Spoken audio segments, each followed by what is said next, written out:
Dans ce nouveau chapitre, nous allons étudier et apprendre à créer des liens internes et externes en HTML. Alors, les objectifs de ce chapitre sont les suivants. Tout d'abord, comprendre ce qu'est un lien en HTML. Ensuite, comprendre la différence entre un lien interne et un lien externe. Apprendre à créer des liens externes et internes. Et finalement, comprendre l'intérêt de l'attribut target. Donc commençons déjà par définir les différents types de liens. Donc un lien est un élément qui va permettre à un utilisateur d'accéder à de nouvelles pages en cliquant dessus. Pour créer des liens en HTML, nous allons utiliser l'élément A accompagné de son attribut href qui signifie Hypertext Reference qui va prendre comme valeur la cible du lien. La cible d'un lien est tout simplement l'adresse de la page de destination du lien. Nous allons pouvoir distinguer deux grands types de liens, qui sont donc les liens permettant de se déplacer d'une page vers une autre à travers un même site et qu'on appellera les liens internes, et les liens permettant de se rendre sur d'autres sites qu'on appellera les liens externes. Donc dans les deux cas, seule la façon dont on va construire la valeur de l'attribut href va changer. Alors on va déjà commencer par étudier les liens externes en HTML. Donc les liens externes vont être, rappelons-le, des liens ramenant vers des pages d'autres sites web. Pour créer un lien externe, on va devoir indiquer l'URL complète de destination du lien en valeur de l'attribut href.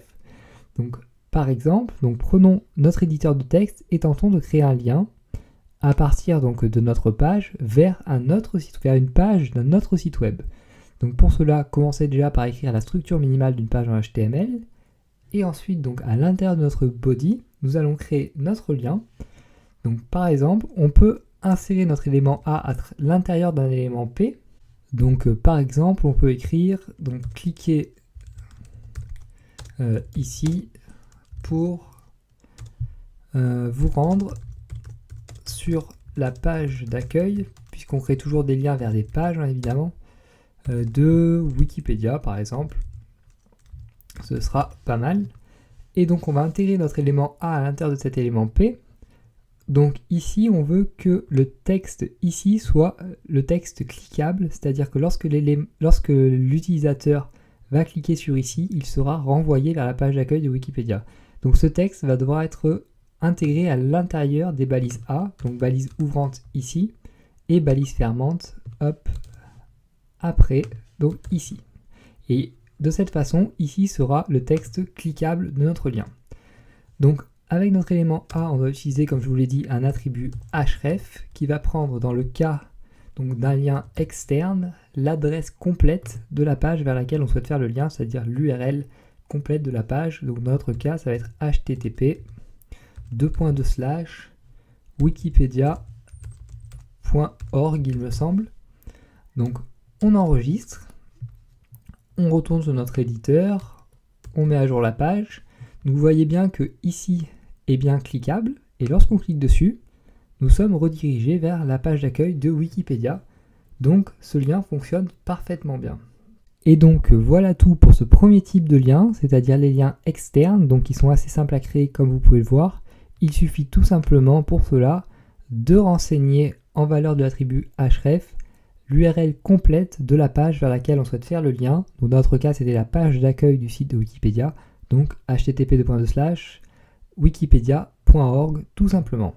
Donc maintenant, passons au deuxième type de lien que nous allons étudier, c'est-à-dire les liens internes qui vont nous permettre de créer des liens entre différentes pages dans un même site. Donc dans ce cas-là, nous allons devoir renseigner une valeur relative pour notre attribut href. Alors on dit que la valeur est relative car on va devoir indiquer l'adresse de la page de destination relativement à l'adresse de la page de départ, c'est-à-dire à partir de laquelle on fait notre lien. Alors en effet, pour comprendre cela, il faut comprendre qu'un site n'est en fait qu'un ensemble de fichiers qui sont liés entre eux. Ces fichiers vont pouvoir être placés dans des dossiers différents. Donc, pour créer des liens internes, il va falloir distinguer trois cas.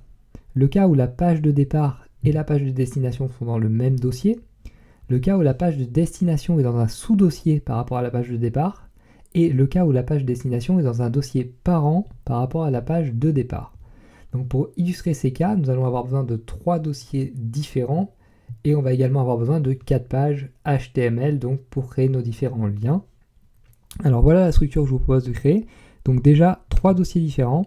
Donc tout d'abord un dossier parent dans lequel vous allez créer un dossier qui s'appellera milieu. Et dans ce dossier milieu, vous allez créer un autre dossier qui s'appellera sous. Donc on a parent, milieu qui est dans parent et sous qui est dans milieu, tout simplement. Ensuite, donc, on va créer 4 pages HTML, donc une page de départ, à partir de laquelle on va faire des liens vers 3 pages d'arrivée, donc qui vont correspondre aux 3 cas différents de création des liens internes, donc c'est-à-dire la page d'arrivée dans le même dossier, la page d'arrivée dans un dossier parent, et la page d'arrivée est dans un dossier enfant, donc un sous-dossier. Donc pour cela, nous allons donc créer 2 pages HTML dans le dossier milieu, une dans le dossier donc sous, et une dans le dossier qu'on a appelé parent ici. Donc on retourne sur notre éditeur de texte. Alors on va tout simplement se contenter de créer les pages les plus basiques possibles. Donc la structure minimale, donc je vais récupérer ça pour ma part. Je crée un nouveau fichier ici. Je colle. On met en UTF-8. On met en HTML5 ici. Donc afin d'avoir un meilleur rendu. Comme titre, on va mettre par exemple page de départ. Donc ça va être la page à partir de laquelle je vais créer mes liens. Donc je vais remettre ce titre à l'intérieur de ma page, donc dans un élément H1 par exemple, hop, page de départ, afin de bien pouvoir différencier les différents types de pages. Et j'enregistre donc cette page dans mon dossier milieu, comme je vous l'ai dit, donc ici. Donc on va l'appeler départ.html. Donc première page, page de départ. Ensuite on va créer une première page d'arrivée, donc afin de bien pouvoir tester nos liens, dans le même dossier que notre page de départ. Donc hop, toujours pareil, nouvelle page, on colle. On va l'appeler page arrivée milieu, par exemple. Hop, on colle ici. On replace en UTF-8 comme d'habitude et en HTML5 ici. Très bien. On enregistre. On va l'appeler par exemple milieu. Et donc on enregistre cette page, toujours pareil, dans le même dossier, dans le dossier milieu. Ensuite, troisième page, donc, qu'on va créer, donc qu'on va enregistrer dans notre sous-dossier, par exemple. Donc UTF-8, HTML5, on colle, page arrivée, donc sous, on l'appelle. On enregistre. Donc le setup semble un petit peu complexe comme ça, mais c'est vraiment pour que vous puissiez voir chaque cas d'utilisation et que vous puissiez ensuite utiliser tout type de lien, donc, et que vos liens fonctionnent dans tous les cas. Donc on l'appelle sous.html et on l'enregistre dans le dossier sous, donc qui est un dossier contenu dans le dossier milieu. Et dernière page, donc, qu'on va enregistrer dans notre dossier parent. Donc on colle ici UTF-8 et HTML5 et on l'appelle parent ici et parent là. On enregistre, on appelle cette page parent.html, hop, et on l'enregistre dans le dossier donc qui s'appelle parent ici. Et voilà, donc maintenant on a nos 4 pages, donc départ, milieu, sous et parent.html. Donc qui sont ici, donc 2 pages dans notre dossier milieu, donc la page départ et la page milieu, une page dans notre dossier sous, la page sous.html, et une page dans notre dossier parent, donc qu'on a appelé parent.html tout simplement. Donc le but va être de créer des liens à partir de cette page donc, qui s'appelle départ.html, donc ici, vers ces 3 pages, donc vers la page milieu, la page sous et la page parent.html. Alors donc, pour créer ces types de liens, je vous l'ai dit, la seule chose qui change va être la valeur que l'on va donner à l'attribut href. Donc on va déjà commencer par créer 3 paragraphes. Donc par exemple, lien vers la page milieu. En dessous, donc, lien vers la page sous. Et finalement, lien vers la page parent. Très bien. Et on va donc dire que le texte cliquable va être à chaque fois page milieu, page sous et page parent. Donc on crée nos balises A autour de ces textes. Donc ici, hop, ici, comme cela. Et finalement, donc ici, comme ceci. Donc ensuite, nous allons renseigner nos attributs href et les différentes valeurs. Alors tout d'abord, donc pour créer un lien vers une autre page qui est dans le même dossier que la page de départ, il suffit tout simplement de renseigner le nom de la page. Donc c'est très très simple, c'est tout simplement dans notre cas milieu.html. Donc premier cas d'utilisation des liens internes quand la page d'arrivée et la page de départ sont dans le même dossier. Donc on peut immédiatement le tester si vous le souhaitez. Donc on retourne sur notre navigateur, on met à jour. Hop, évidemment c'est plus la même page, donc ça ne peut pas marcher. Donc cette page on l'a appelée départ.html, mais elle n'est pas dans le même dossier non plus. Donc parent, milieu, hop, là je récupère juste ma page HTML. Alors vous pouvez tout simplement double-cliquer sur votre page ou l'ouvrir à partir de votre éditeur de texte. Non, milieu.html, elle s'appelle. Non, départ, elle s'appelle. Je vais y arriver, départ.html. Voilà, très bien. Donc là, on est sur notre page de départ, donc avec notre premier lien qui est actif, donc puisqu'on a renseigné la valeur d'attribut href. Et donc lorsqu'on clique dessus, vous voyez qu'on arrive donc bien sur la page qu'on a appelée milieu.html, comme vous pouvez le voir ici, et donc avec le titre page arrivée milieu. Donc notre premier lien interne fonctionne bien. Donc d'une page vers une autre page dans un même dossier. Maintenant, si on veut créer un lien d'une page vers une autre page qui se trouve dans un dossier, donc un sous-dossier, on va devoir indiquer donc le nom du sous-dossier en valeur de l'attribut href, puis le nom de la page. Donc dans notre cas, notre sous-dossier s'appelle sous, donc sous, un slash, puis le nom de la page, qui s'appelle également sous. Donc c'est très simple pour nous. Donc sous.html, donc le nom du sous-dossier, un slash et le nom de la page HTML. On enregistre, on met à jour et on tente, donc on clique. Vous voyez qu'on arrive bien sur notre page. Donc deuxième cas, donc pour nos liens internes, donc le cas où la page d'arrivée est dans un sous-dossier par rapport à la page de départ. Et donc finalement, dernier cas, le cas où la page d'arrivée est dans un dossier parent par rapport à la page de départ. Alors dans ce cas-là, il faudra indiquer 2 points et un slash, puis toujours pareil, le nom de notre page HTML, donc qui s'appelle dans notre cas parent.html, en valeur de l'attribut href. Donc on enregistre, on met à jour, et une nouvelle fois, on clique, et vous voyez qu'on arrive bien vers notre page parent. Et donc ici, nous avons couvert tous les cas possibles d'utilisation donc des liens internes. Donc le cas où les deux pages sont dans le même dossier, il suffit dans ce cas-là de renseigner le nom de la page HTML en valeur de l'attribut href.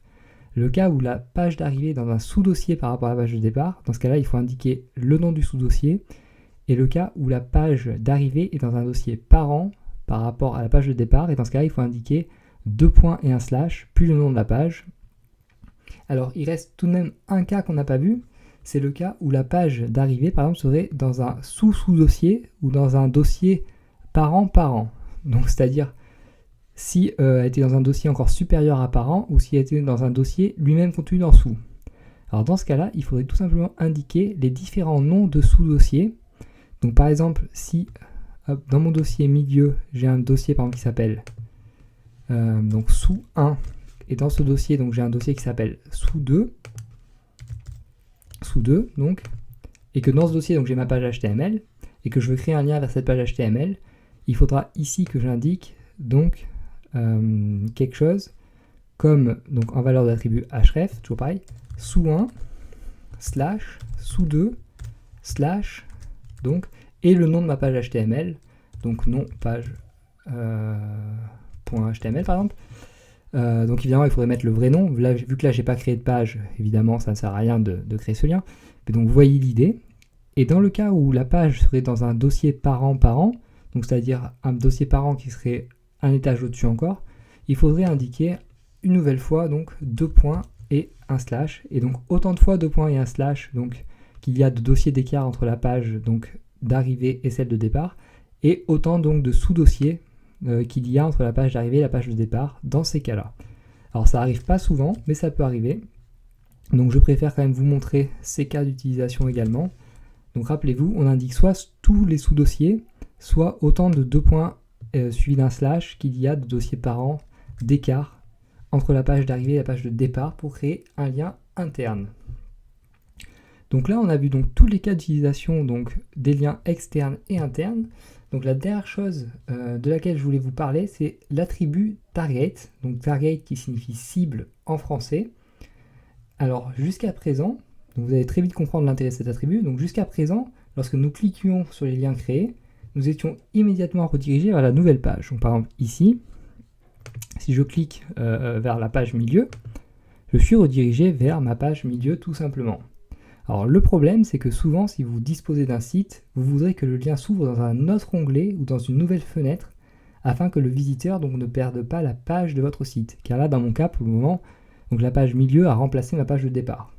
Et donc pour faire cela, on va pouvoir utiliser l'attribut target. Donc l'attribut target va nous permettre de choisir où doit s'ouvrir notre page de destination. En pratique, nous utiliserons très souvent la valeur underscore blank qui signifie que la nouvelle page doit s'ouvrir dans un nouvel onglet ou dans une nouvelle fenêtre selon le navigateur utilisé par vos visiteurs. Donc on va immédiatement voir un exemple pratique donc, avec les liens qu'on a créés. Donc ici, après mon attribut href, donc je précise un deuxième attribut, l'attribut target, donc toujours dans la balise ouvrante de mon élément A, pardon, évidemment, égal, et donc la valeur underscore, donc ce signe-là, blank, B-L-A-N-K, on enregistre, et donc préciser ceci va faire en sorte que lorsqu'un utilisateur va cliquer sur mon lien, la page va maintenant s'ouvrir dans un nouvel onglet, comme vous le voyez ici. Donc on a notre page départ qui est toujours disponible, et notre page donc, de lien, notre page d'arrivée, qui s'ouvre dans un nouvel onglet, ce qui est très pratique, parce que ça permet à vos visiteurs donc, de conserver une page donc, avec votre site, la page de départ de votre site. Ça permet à vos visiteurs notamment de ne pas quitter votre site si vous faites des liens vers d'autres sites.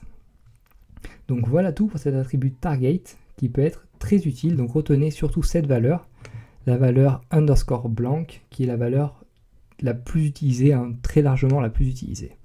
Donc voilà, donc lien externe, on doit préciser l'URL complète de la page dans la valeur de l'attribut href, et lien interne, donc où la valeur de l'attribut href va dépendre de l'endroit où se situe la page de destination du lien. Voilà tout pour les liens internes et externes, et dans le prochain chapitre, nous verrons d'autres types de liens, notamment des liens pour envoyer un email, ou des liens pour télécharger un fichier, ou encore des liens de type encre.